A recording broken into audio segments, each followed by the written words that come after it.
Back with me, Caitlin Dickerson, staff writer for The Atlantic. Alan Orr, former president of the American Immigration Lawyers Association. Alan, as far as I know, the Texas bill is the only state law at the moment that would authorize local authorities to arrest people suspected of illegally entering the country. But Iowa just passed a bill that would make it a crime to enter the state after being deported or denied entry. Few other Republican-controlled states like Kansas, Oklahoma, Louisiana, Missouri, they've got similar bills pending.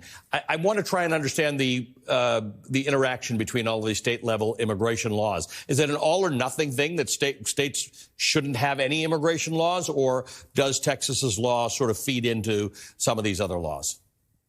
Texas law does feed into these other laws, but I think we need to understand what these laws are. These are messaging bills, right? These are stop and frisk. You're not an American, you're not a citizen, you don't belong, because those are the people who are going to be impacted. They have nothing to do at all with immigration, because how is someone going to select someone to know that they're a non-citizen other than based on their race, color, language, or nationality? There are many Americans that only speak English. So this is more of the hatred that is sort of being formulated in this country to divide us in an understanding. There are many people who have naturalized in this country who may not speak English for a variety of reasons because of age or exceptions to a naturalization application. So it's the hate that you breed. And I think also it's important to say these states can enforce this action, right? Texas has no way to put SB 4 into action. When they were able to catch the bus and they said you can go with the bill, they were trying to organize what state and local organizations would be able to do and how they would work with UCIS. So without the organization, the crafting, the knowledge, the access to the database, this is nothing but a message, a signaling sign, a smoke sign to say we know who belongs and who doesn't belong. Right. And Caitlin, there's a couple of things here. One is it is messaging.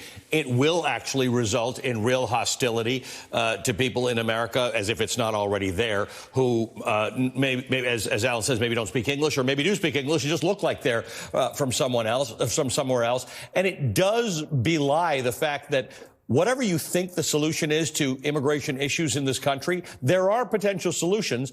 This current House Republican group doesn't want to be involved in them. There are solutions. And as you mentioned earlier, as Alan, you mentioned earlier, Congress's failure to act on immigration is what got us here. You know, how many times has the Democratic Party controlled both parts of Congress in the last several decades and not passed immigration laws? I mean, I think it's important to point out that blame for the chaos we're seeing now does lie with both parties. But at the same time, let's remember we're in an election year. Donald Trump has been very explicit about his plans should he be elected to a second term. He wants to carry out the largest deportation effort in American history. He wants the National Guard involved in immigration enforcement. Birthright citizenship is on the chopping block. Vast tent camps that would ostensibly house people who are caught up in policies like the ones that we're debating if some of them succeed. So it is Congress's failure to act that has led to this chaos, but there are very real stakes in the immediate future as a result of that. And Alan, it's not just this chaos, and Caitlin's point is valid that for decades, no party has handled this well, but they've also missed this other opportunity, and that is that we have an under 4% unemployment rate in this country. We would like the world's best to be coming here anyway. We're short of H-1B visas for the engineers that we need.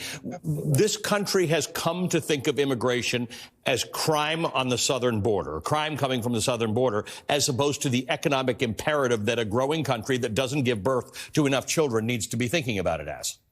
Right. Immigration has always been nothing more than an opportunity, and managing the budget is also an opportunity. If we modernize our laws so that we can afford to have people come in and leave in an appropriate fashion rather than say enforcement only, then we'll be in a better state. Remember, under the Trump administration, we were separating families, and I can't think of a bigger deterrent than saying you're going to separate your family at the border to tell people not to come. Deterrence alone does not work, and our border is bigger than the southern border. Up until recently, the most number of people who were here were visa overstays. So it's a national address, and Congress's reform to address this issue to meet the needs of the American people and the workforce that we desire.